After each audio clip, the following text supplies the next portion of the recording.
Good afternoon. We're at the Seattle Antiquarian Book Fair. It's October 9th, 2011. My name is Taylor Bowie. I'm sitting here talking with one of the people in the book trade I think I've probably known as long as anyone, Mr. Robert Dagg in San Francisco, California, whom I tracked it down. I've known since 1976. So, Bob, welcome. Thank you. Let's just get a little bit about your background, the early years of Bob Dagg. Where were you born and raised? I was born in Honolulu, Hawaii. Oh. My father was in the military, career military guy, Navy. Mm-hmm. Actually, he was a pilot, and he was stationed on Oahu at the time. So I was born in Triple Army Hospital on Oahu. Stayed there just about 18 months before we moved back to the Northwest, actually. Grew up primarily in the Northwest, but we also lived back in Alexandria, Virginia, and Dad was working at the Pentagon for a few years. So I went to kindergarten there in Washington, and then came out and finished up in Edmonds, in Linwood. As we say, the other Washington. The other Washington, Right. yeah, the real one. So, I grew up mostly then in the Northwest. Where'd you go to high school?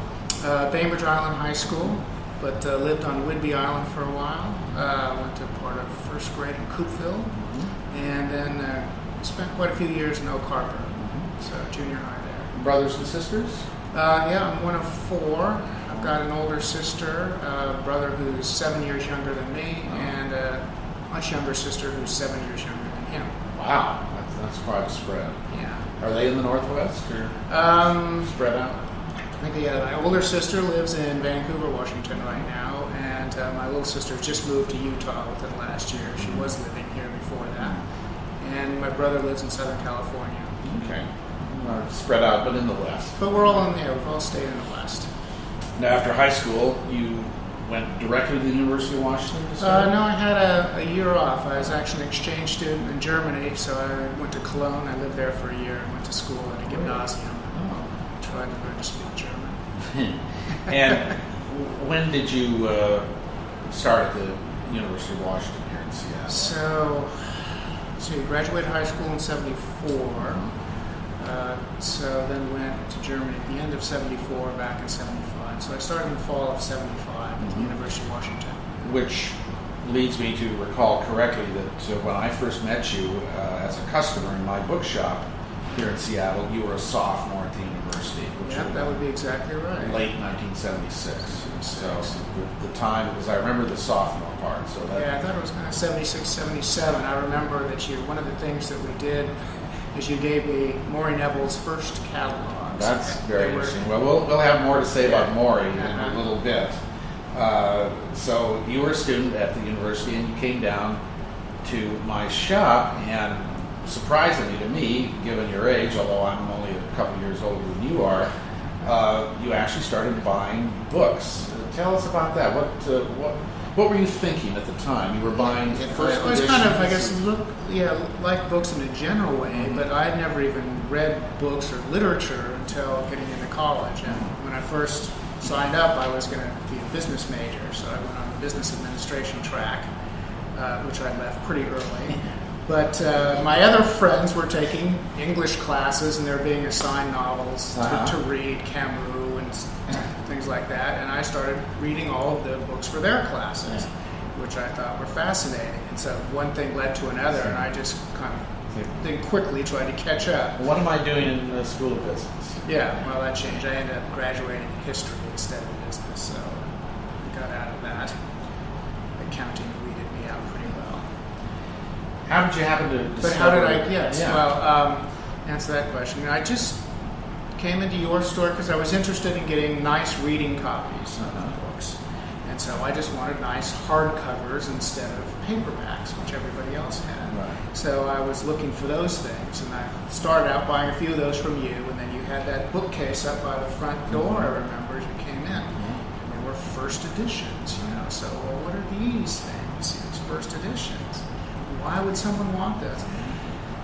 Well, I thought that was great, actually, because it never occurred to me that ordinary people could own a first edition of a book. I thought they're all in museums and things like that. So I should interject that this was at a time when I had just acquired a collection of Yes. literary firsts from about 1929 to 1950 that were literally in brand new condition. Yes, that was great collection. And I priced them very modestly.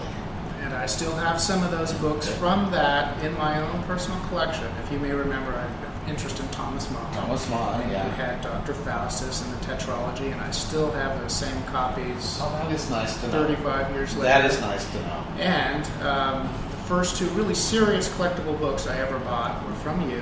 What were they? And they were those Hemingway books. One was the fifth column and the first 49 stories. I think there's a picture of you somewhere with that book in front of you describing what you did in your store. And I had 2 copies of that. You had 2 copies. I remember that. You sold one, and the other one is still in my collection. That's nice. The other one I sold to Andy Dowdy of Other Times Did Books you in really? Los Angeles. Andy got the other one. For $40 net. I think that was a good investment. Yeah, I think mine may have been more. You might have pushed it to $60 Uh-oh. or something. See, I was getting greedy then. Yeah. Well, this being almost by accident exposed to these beautiful copies of these books started you on collecting, and you were able to do so at a relatively modest budget at your Well, that was disposal. the other thing. Yes, you could kind of enter that hobby on any level at all. Yes, You could pay $50,000 for a book or $15 for a book, as I was, and Absolutely. get things that Yeah. I really enjoyed having and were interesting. And I'm glad you brought that up. That's a persistent myth that book collecting has to be some kind of bank-breaking sort of far thing. from it, I would think, Far from compared it. to almost anything else you could collect. You could collect art, or Absolutely. geez, we're Yeah, so much more user-friendly in those areas. no, you're absolutely right. Well, you graduated from the U? I did manage to graduate, yes. And then what happened right after that? Remind me. I have to kind of stop and think for exactly what I did. But I tried to get a job, and I think I went right on campus at the University of Washington, filled out applications for working in a Xerox office. So I had honors degree in history, and I was actually turned down. I was not even called in for an interview to run the Xerox machine. So that I was so disappointed that it didn't turn out. The horizon there just. My life could have taken a completely different path, if I'd been in mechanical reproduction. But, such a big market for Xerox machines today. Yeah. So I ended up somehow got into the university bookstore, I guess. Oh, that's right. So instead of doing that, I started working in the receiving department at the Union bookstore and did that for a couple of years. Yeah, and we continually stayed in touch. Yeah, we were kind of in touch, and then I went to Las Vegas for a year. That's right, I forgot to work on my novel. That didn't quite work either. That didn't turn out. No, that didn't really happen. I wrote something. I don't know what it was, but anyway, I came back then to Seattle and went back to the University Bookstore. Well, I could certainly.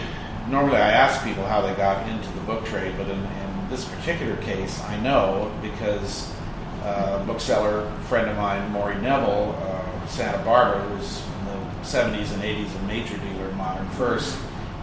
His longtime assistant Jim Pepper left him, and Maury asked me if I knew someone. Just about this time. Yeah, if I knew someone who might fill the bill, and I immediately thought of you. Can you? I don't remember all the details. Can you fill us in? Yeah, well, I was just somebody mentioned Ken Carmiel yesterday. I said, well, did you know my first job in bookselling was with Ken Carmiel. I helped him man his booth at the Seattle Book Fair in fall of '82. And I think that was partly your doing too, that he probably asked you and you recommended me, and I thought that was great. Yeah. So I met everybody there. Yeah. But one of the things I did at that book fair, besides help Ken, was to give my resume to Maurice Neville on the off chance that someday he might need somebody to work in the packing department or shipping, and just in case. And now that is interesting. I'm glad you're correcting me, because I was under the impression that I introduced you to him, but you already had. I think what happened, I knew him already because you'd given me the catalogs by that time, and I had become a very small customer, but I was buying those Unger books and a few things. So I knew who he was, and he or Jim at least knew who I was. And purely by coincidence, Jim was really about to go at that time, and I was trying to get in. And that's where you came in, I think, because Maurice said, well, what about this guy? What about this guy? What do you know about him? Apparently he said the right thing because he basically called me up and said, well, we think we'll take you on. And what year was that? That would have been 82 that he hired me, and I moved to Santa Barbara in 83. Okay. So I went down from Seattle in February of 83 and helped him at the San Francisco Book Fair. And that was kind of my audition there, make sure I met, all the girls who were working for him then, and everybody got. You did have a lot of girls to work for him. Yeah. There was one charming woman that worked. I remember the three of us, she and I went to dinner one time someplace. Yeah, it was probably Marla was there. Marla, Marla yes. was there for a long time, and I can't even think of Lovely the name person. of the other girl who was working there when I first came was a cataloger there. Marla did bookkeeping. Well, Maurice F. Neville is no longer in the book trade, but he was a major player, quite a character. Tell us a little bit about probably a big impact on the trade, at least through his alumni. Absolutely, he was a factory for more booksellers. Yeah, because I think Brad Marr was his initial manager, and then Brad left, and Jim Pepper took over for about 5 years, and then I was there 6.5 years. Yeah, it's interesting. You were there longer than Pepper. I was probably longer, than Pepper and Brad combined. Right, yeah. Just slightly. And tell us what that was like. I don't think I could have chosen a better place to learn the business, to be honest. When I started out, it was maybe a little frustrating that Maury was in some ways hands-off and kind of took a step back from the day-to-day running, but in hindsight, that was exactly the right thing because it forced me. I had to learn every job in the book store, including the bookkeeping and all those things, which was good stuff to know, and got me involved in buying books right away. I mean, when I started, I realized I knew nothing, really nothing in those days, and so you just kind of throw you in the water and see what happens. But that was really good training, and Maury was I think a pretty good person to work for. It's easier than a lot of other people I can think of. Well, Maury and I have similar qualities is that both of us have always enjoyed the fun part of the book trade and not a lot of the more nitty-gritty down. I should say that Maury was a very social person and knew everyone and liked to go out and have big dinners with other dealers. So I met everyone who mattered in the book trade, including all the people who ran the auction houses in New York. We knew all them. We went to England, so I met all the English book trade and got to know all of us, all on Maury's dime. Well, it's a good way to do it. A lot of people don't understand how much of the book trade over the years is related to socializing, but it's a tremendous amount. Now, I'll embarrass you a little bit. Do you recall when we were in Chicago for the book fair in 1985? Oh, yes. I was just getting over the hangover last week. We stayed at the Palmer House, and for some reason, you and I were sharing. That's right, we shared a room. And we had a memorable dinner that night at Trader Vic's.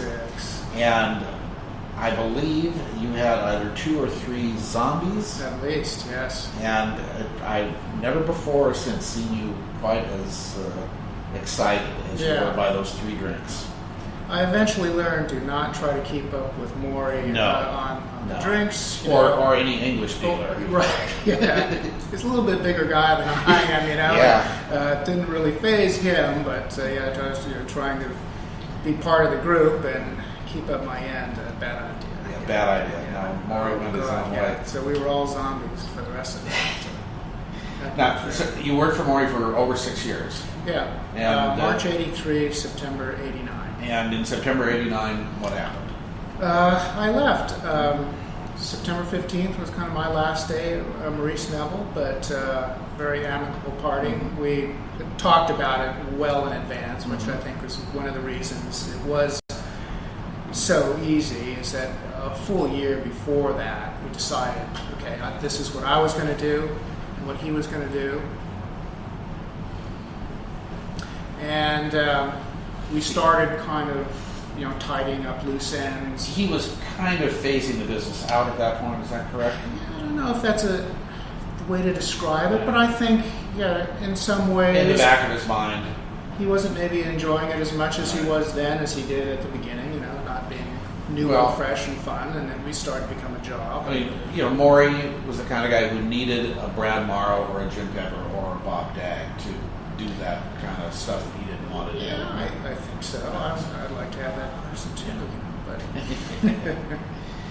So, September 15th, 1989. Yeah, so I started out and had just books from my own personal collection and a few $1,000s to spend to buy inventory, and issued my first catalog that fall. And you were living in a rental house, as I recall, in Santa Barbara?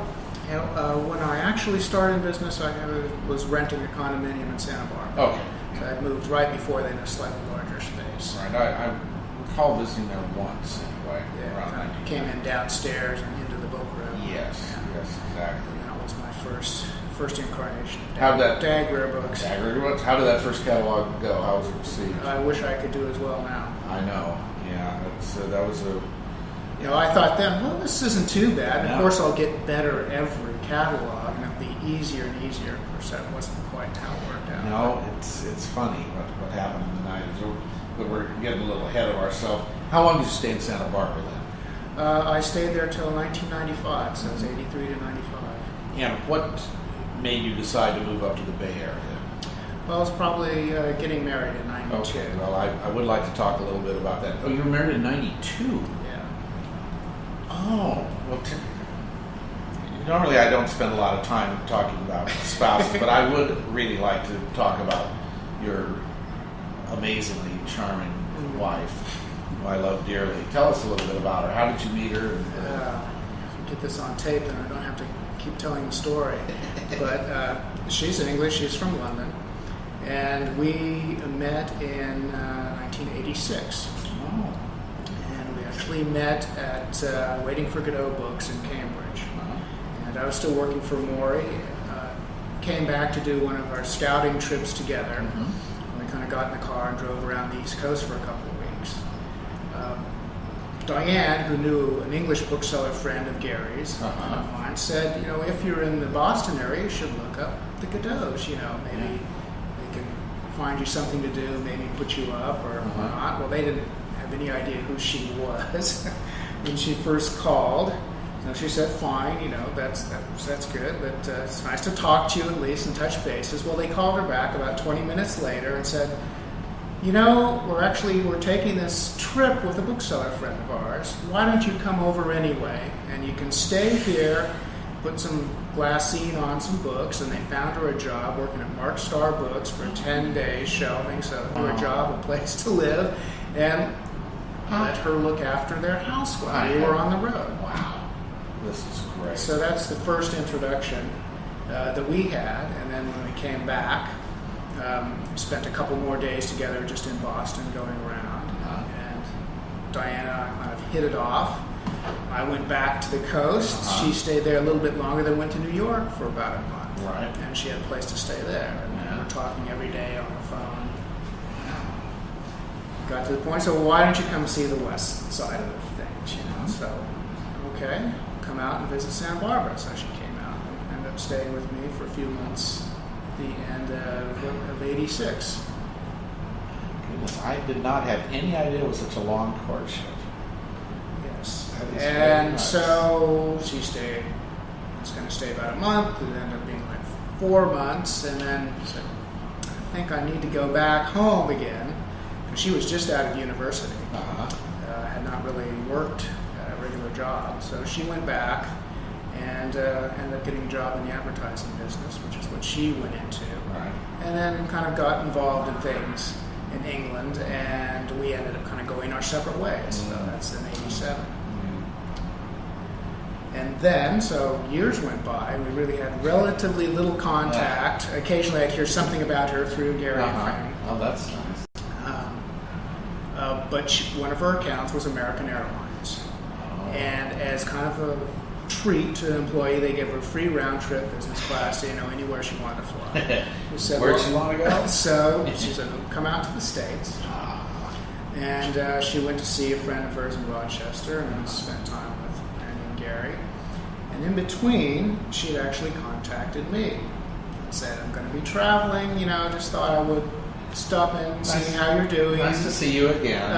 All of that, should I come out and visit or not? I said, sure, come on out. Let's, get caught up again. So she did. We hit it off again and said, okay, maybe this was meant to be. And we had a long distance relationship for about a year where, so she came out to see me in September, I think. Was this 1991? I went to see her in December. She came out in February. I went back in May. And then ultimately September 92, we were married in London. Wow. So that's the whole story. And she wanted to live in San Francisco. You moved to San Francisco. Yes, to answer the question, why are we in San Francisco? She wasn't the best fit with Santa Barbara. Mm-hmm. Being from London, that's too much of a culture shock. Mm-hmm. That would have been just, I can't even imagine. I mean, I love Santa Barbara, but about 3 days there. It's a pretty place, but to be honest, I haven't missed it at all. And I always liked San Francisco. She likes San Francisco, very interested in restaurants. Very interested in restaurants. She and I had a lot of good talks about that. The one thing she did do in Santa Barbara, she attended cooking school there, so. And I've enjoyed the fruits of her cooking school. You've been on the other end of that equation a couple of times. Just a little back about your business. You've continued to specialize in fine copies of literary works, primarily. Trying to, overwhelmingly. Right. Modern literature. And I've told myself often that your early exposure to that incredible collection of mine sort of warped you in that direction. I think it probably did, because if I hadn't seen books of that quality right out the gate, I probably would have settled and developed a taste for things in lesser condition. Yeah, that can sell.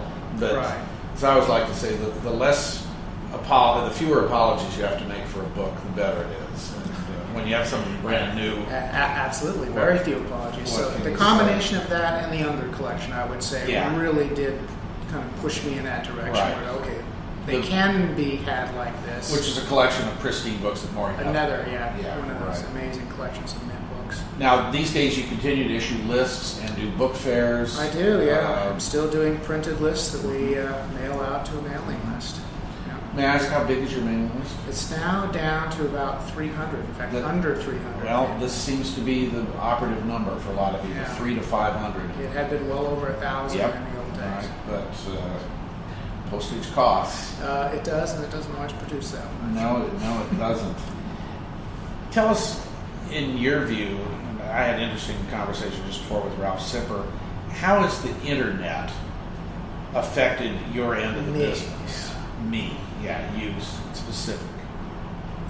The good side and the bad side. The good side and the bad side, I think, probably start with the bad side, I guess, is that it is kind of the democratization of information. Yes. Is that in the old days, the fact that I'd spent months and years traveling all over the country, seeing all the different bookstores, handling books, you knew a lot more than people who didn't do that traveling, right? You just have to. And that was a big advantage in buying, what things go for and what you can get for them.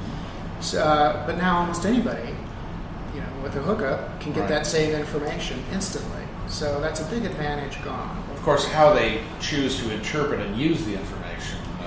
It's a little more complicated than just, pushing a button and you know what you mean. But certainly, that has changed. And for the good, I suppose it's put us into contact with a lot of people we never would have found otherwise. I've found many books that way that I never would have found otherwise. One of the both good bad things, I'm sure you'd agree with this, is that it has revealed not only that on the sad part that books we thought were scarce or uncommon are dirt common. Are not so scarce. But then it also reinforces reinforces that some books that we were quite sure were quite rare are indeed. Are surprisingly, yeah. Right. And I'm constantly surprised by what's not on the internet. Yeah. And I think as the years go by, at least my sense of it is that it's kind of shifting towards the lower end a little bit more, where probably percentage-wise there's more and more ex-library copies and just not very exciting books and relatively few better books. I don't know anyone in the trade, and that includes everybody I know in modern first field, who's as fastidious about condition as you are. And I would have to interject that copy of Nathan's The Bishop's Wife you have right now. I've never seen anything close to I've that. had a few people come by, look at the Nathan books, and I bet I know who's influenced you too. And sure enough, Taylor had a hand. Yes, at one time I billed myself as the world's foremost dealer of Robert Nathan. No one ever argued with me about that. They didn't care. It's pretty safe. So you have a business model that you're comfortable with now. Work out of your home. I think so. Yeah, it is now at home. We had office, started out in the home, then rented office space in San Francisco for 10 years, and then in 2005 bought a house, and so moved everything into the house. What neighborhood are you in? We're in the Mission District in San Francisco. Yeah. What role do book fairs play these days for you? I mean, we haven't seen you here in Seattle for some time. I'm very glad to have you here. No, I haven't come up here. I like the fair. I used to come up to scout it more often. But it's a nice fair, and we're just going to see how things pan out. Good. And it's not an expensive fair, so it's not a great risk. And of course, it's a homecoming for me, so I always enjoy that. Diana still have loves friends, the city. Friends and family still have outside friends of the book who trade. we stay with. Oh, nice. Makes all the difference. There you're saving. This is sort of a ludicrous question, but I've gotten some interesting answers from people. What do you see for the future of the book trade? Gosh, I don't know, but I would guess that there's going to be even more reliance on internet selling in some ways. Talking to people on recent buying trips, how many are kind of going towards Amazon and reaching a larger but less sophisticated buying public. So I can see a large, maybe a little bit larger portion of the book trade will be in that arena. But it's probably not going to affect another part of the trade, maybe much at all, which is just the really rare books, because those they are legitimately rare and are becoming rarer. And there's no substitute for hands-on handling of those books, dealing one-on-one on customers, and those are the kinds of books you don't really like to buy over the internet. No one does. You specifically said the one-on-one relationship, and no electronic device can replace that. I mean, all the conference calls and video conferencing. And I think everybody's the same when they look at the internet, that what they're really looking for is people they know. I certainly, scroll down to, I know that guy. Right. Let's go that direction. Are you doing other book fairs? I mean, we've been doing New York every year for a long time, and we do the California fair, so San Francisco and or LA, and we're doing the Santa Monica fair while that was still. And you'll be doing the Pasadena fair next year. We'll do Pasadena next year, absolutely. Good. So we keep doing those. That's good. Well, now you've been in the book trade now for almost 30 years. Yeah, amazingly. It's amazing. This is the other question I love to ask. What are your plans, if any, about retirement? Open the coffin lid and stick me inside, and that will be the day I retire. No, I can't imagine not doing it in some way, even if it's on a reduced level. Right. Maybe I would do fewer catalogs, travel less, and do other things. But no, the interest I can't imagine ever not having the interest in. Well, we've known plenty of people in their 80s, even their 90s, that keep going. I think we're lucky that you can still do it. Our friend Bob Emerson just passed away at 90. At 90, he was active up until his last year, and that's how I see myself going to. And I hope it's 90. I do too, or more even. Why not? Robert, thank you very much. It's been great. A lot of fun recalling the many adventures, and some of which we've shared. And appreciate you coming by. Great to see you. Thanks a lot.